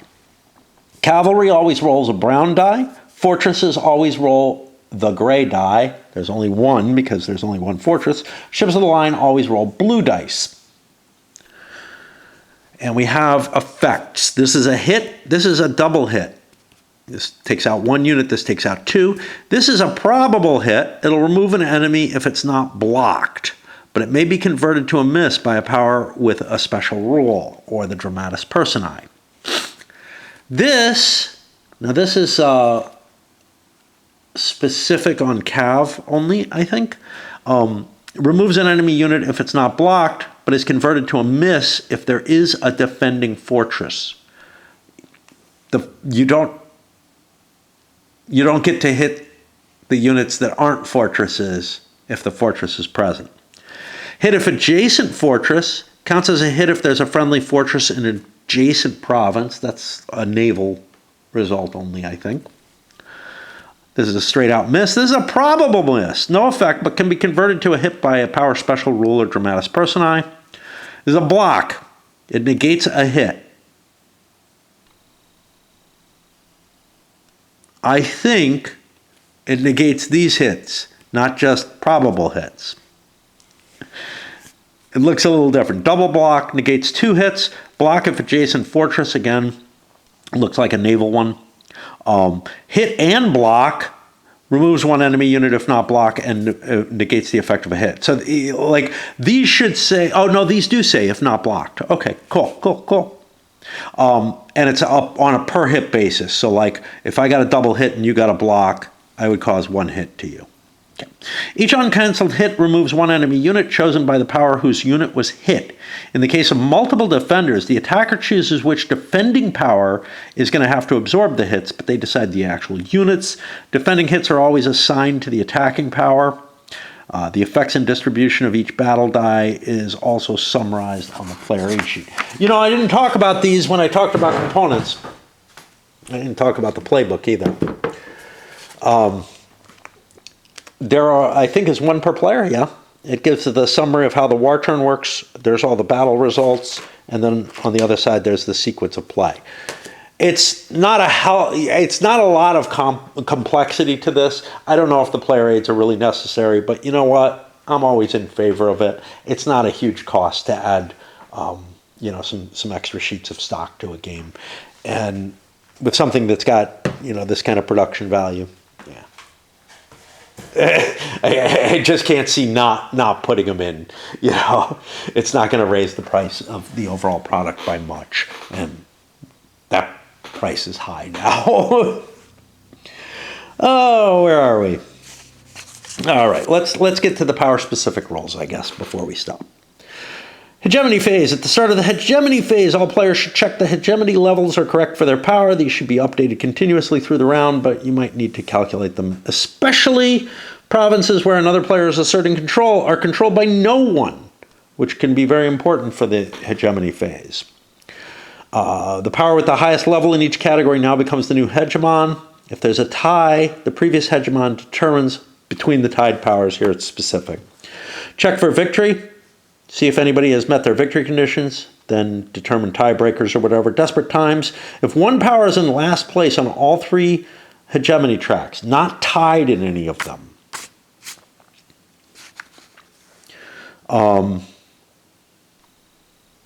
that power gets the desperate card, times card for the next round. This has 2 effects. They'll get 2 additional talers during the income phase, and they'll be able to recruit an additional dramatis personae for a 2 resource discount from the discard pile. There may not be a discard pile, though. Yeah. Early in the game, nobody's able to get the... because everybody's kind of tied. Well, 3 powers are tied here at the bottom for this. It looks like it's going to be like painful to try to engineer this situation. Like require more knowledge of the game state than I'm liable to be able to have. Although I could see if I was playing in an opposed game, being able to devote myself to trying to do that if I'm close to the edge there. We might see that there's a power that's close and try to work for them. Then discard all unpurchased dramatis personae. Draw 5 new cards that'll be available for the next production. Advance the round marker to the next space and proceed to the income phase. I have not dealt out cards. I didn't see anything that said I had to in the setup, so I'm not sure. Maybe they're not available at the beginning of the game. I'll relook before I start. If this is the final round of the game, instead determine the endgame victory. Some of the cards give endgame victory conditions, which are checked at the same time as Brandenburg Prussia's. If multiple of these conditions have been met, use the tiebreaker to see who wins. So Brandenburg Prussia can win,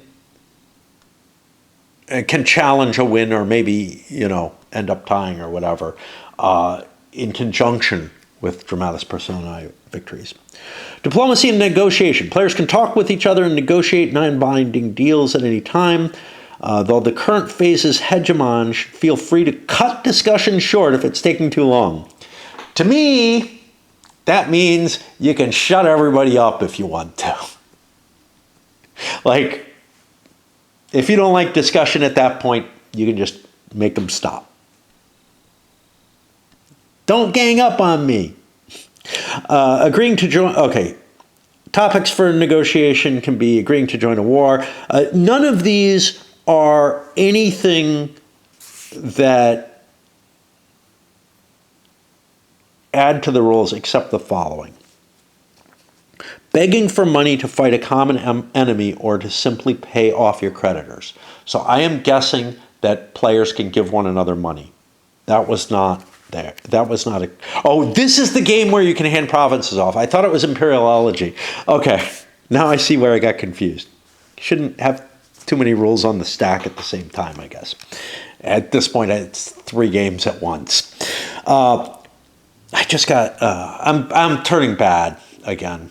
I've been very good about not ordering games, but like 2 games were like my wish list. I just got one today. I'm starting to buy games from like the market, as it were. I picked up another 18XX that's been highly recommended to me. So that was a big chunk of money, but that's okay. From an individual seller who's very good on BGG. And then I just contacted somebody about something that showed up on my wish list that I'm like, I don't know. What happened was my PayPal seems to work now, so screw it. But I've been so good for so many years because I had a problem with PayPal and then like just stopped using it except for pipes. But now I'm getting in the bad habit. All right, limitations. Players may, okay, here we go. Here are the rules that are added for this. Players may transfer talers but not goods to another power at any time, and players are also allowed to exchange control of one or more of their provinces simply by replacing the control disk with a noble control marker of the new owner or a royal control to Russia. Wow, that's a bonus for Russia. It counts as if they conquer it, even if it's just transferred to them.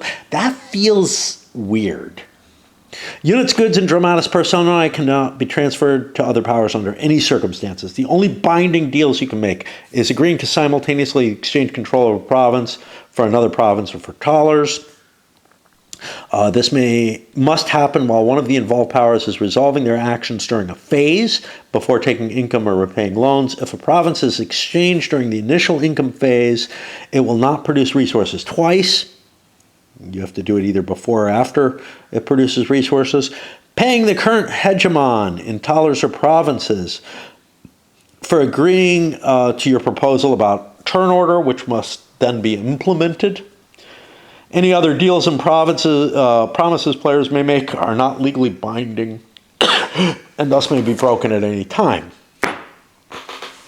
Okay, so we got a couple of new rules as to what can be exchanged and some binding impacts.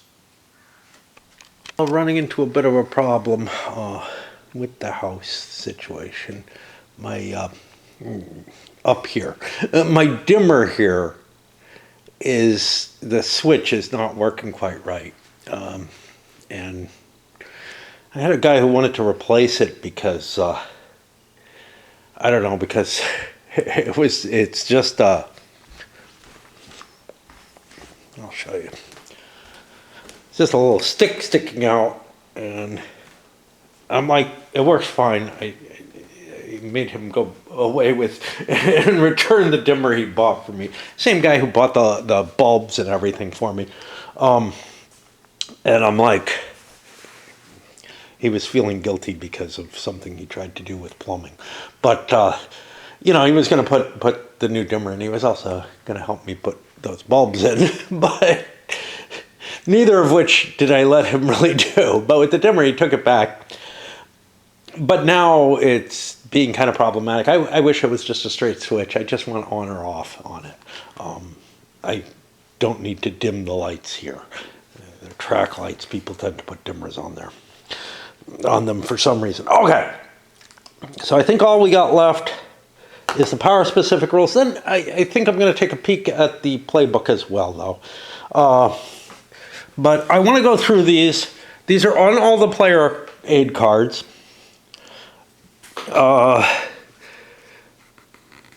I'm going to look at the special things they have as opposed to the whole list of stuff. So Denmark-Norway has the sound dues, which we've already talked about. They get half the highest person's volume of trade in thalers. That's really awesome. You know what I didn't do? I feel like I didn't discuss something in the production. Players can spend goods and tailors to buy extra things. The cost is shown on the power map. So you have to pay with non-matching goods, but the thalers are essentially wild cards. You could pay entirely with thalers, and that's where like Brandenburg could actually get a navy or something, even with their starting position.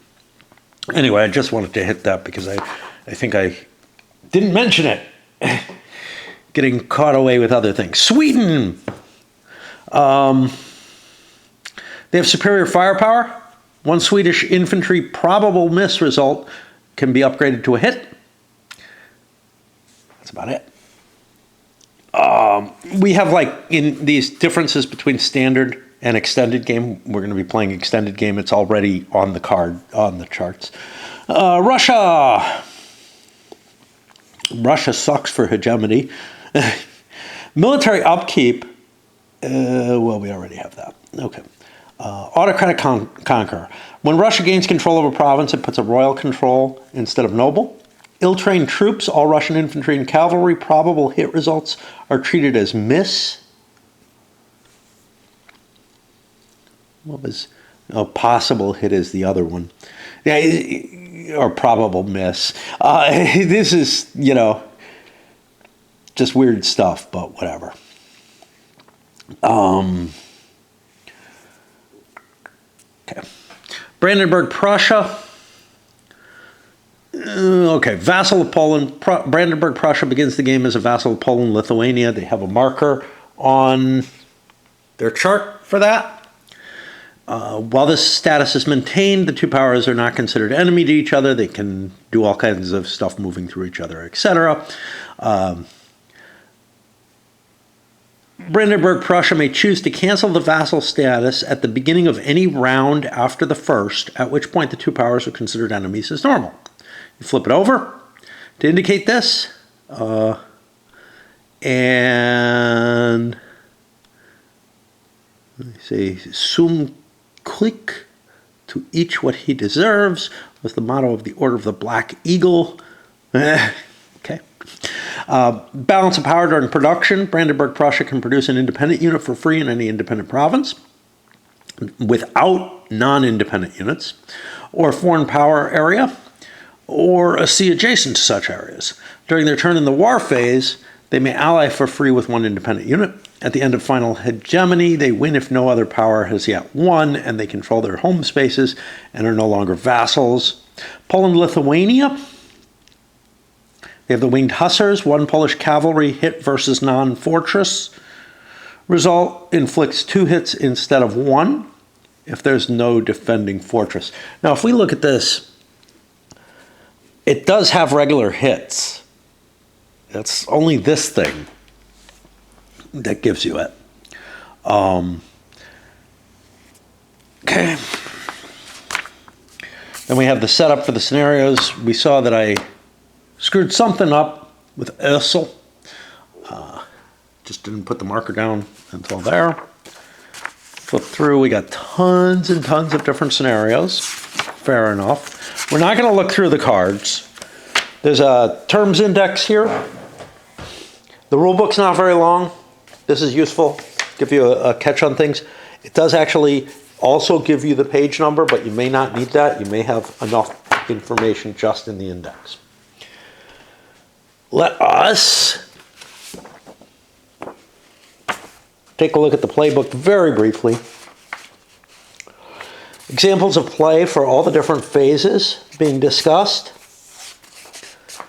Helpful if you have questions and you don't feel like the rules answer them. I'm pretty happy so far. Advice for players.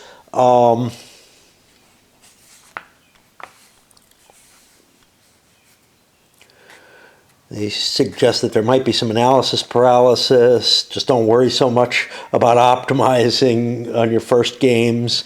Okay, and some tactical things like dealing with the basic goods there. More experienced players, try to speed play, sure. And they talk about doing things simultaneously, what you can do. Players talk before the game and agree to the level of table talk and negotiations that they want. Obviously, you can change your rules. So like what I was saying was the hegemon is able to cut short, by the rules, is able to cut short negotiation. The way that's termed doesn't feel like they should just be able to say, no, shut up, everyone, in terms of just cutting negotiations if it's not taking too long. But it's up to them, and by a strict reading of the rules, I would say they just have that power. Anyway, I don't care. They make some choices here like, hey, you should do public negotiations only to speed things up. You want to protect your production and trade, or your economy will be crippled. Yeah, none of this is too big a deal. Mutual benefit deal making. National ambition is just one way you can win. Keep in mind that you have multiple, you have at least 4 ways to win. Exploit your hegemon status as much as possible. You might be able to get favors from other players in a deal because of it. Keep the hegemony markers where they belong. Notes on the great powers. It combines a series of things. It tells you this. I found this very helpful, very interesting, the historical aspects of it. And some of the some of the designer's notes are kind of baked into this too, in terms of linking play elements to it. And then, hey, what you want to do to play, and that's with each of the countries. I have read all these. I don't remember them too hard. A note on the Dramatis Personae. This, I think, is all historical stuff.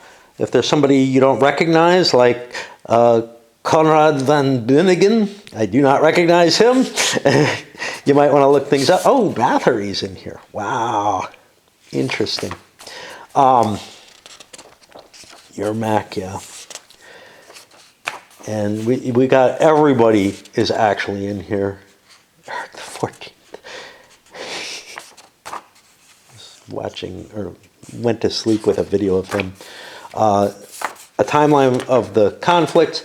Then the designer's notes, and you can see there's almost nothing in designer's notes. They're all in the rules. This kind of tells more of a general philosophy than anything else. The developer's notes, this is more of a history type thing, a history of how the game was designed. I don't feel like it is, the same as designer notes. We actually have 2 different developers, one that started with it and one that switched. Doesn't sound like there was any acrimony there, but who knows? It sounds more like it was a matter of, I don't know, it's hard to tell. When Joe stepped in, I gracefully withdrew, fully trusting him. But it may have been a matter of, this is just too much. I can't fix the things that aren't quite working right. I can see something. So that's kind of cool. You see play testers. I really wish that games would indicate whether or not there's a blind testing in there. I feel like there's certain elements here, for example, that these troops weren't there, that the excess troops didn't make it into the rules, that a blind testing round would have helped with. I think blind testing doesn't happen much anymore, though, to be honest. That's not to say, like the play testing is kind of a blind testing, but they make so many changes and the final rules aren't ready and the final design isn't ready and everything. That final design has to go out once in a round. And My feeling is GMT can afford to do that. There's other companies that maybe can't. GMT, it feels like, has a lot of games kind of brewing at once, and actually printing costs and making the orders have been more of a limitation than getting the games fully developed. But maybe I'm wrong there. Maybe they have a fast pipeline that they're able to push through as many games as they want, and then more money, print something. Unfortunately, unlike video games, you can't just patch a board game. They tried for a little while at GMT, and with stuff like giving you a complete new rule book when something was completely fucked up, or giving you free counters when they screwed up counters. Well, now they don't do that anymore. I really think that when Gene had to step down, the flavor of the company kind of changed. Maybe they're getting better at coping with the changes. I'm not sure. This game seems pretty solid looking at it. What else did I look at recently? The series tend to be in pretty good shape. So something like Levy and Campaign feels like it's coming together okay. I just got Purgatorio. That felt like it was okay. But new games, new concepts seem to be having more trouble. And this is a new concept. It's good to see that it looks mostly pretty solid, even though it's a fairly simple game. But I got to tell you, Border Reavers was a fairly simple game. And that was not really that wasn't an issue really of the rules being problematic.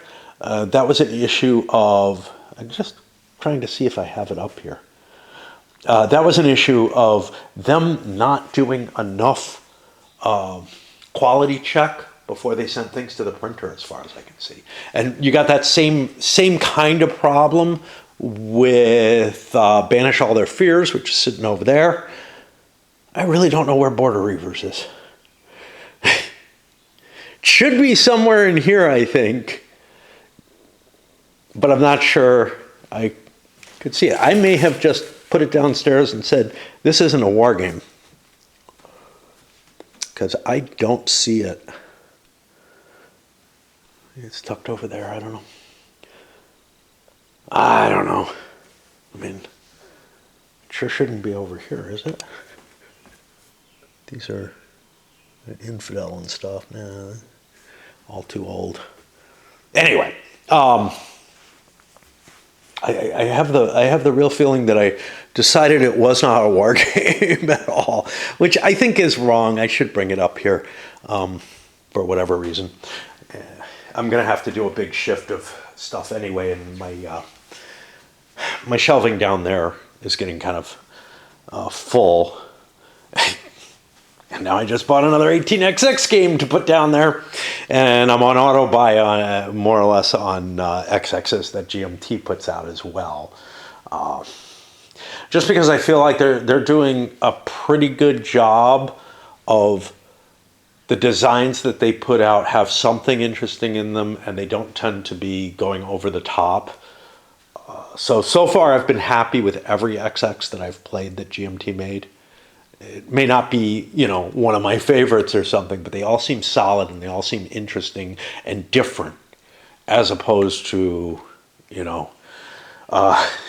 things like 1841, which was not at all solid but was hugely different, or some of the very light ones that I feel like, did we really need one that's like pretty much an 1830 clone? I don't know. All right. Well, I don't know why I'm babbling so much. I don't want to stop talking, I guess is the issue. So, I will get started. I kind of want to get out today. Well, that's supposed to be kind of a chilly day, but it's going to get up to 70, but I've got to deposit a very tiny check. Didn't do it yesterday, and I have so much trouble convincing myself to do anything ever.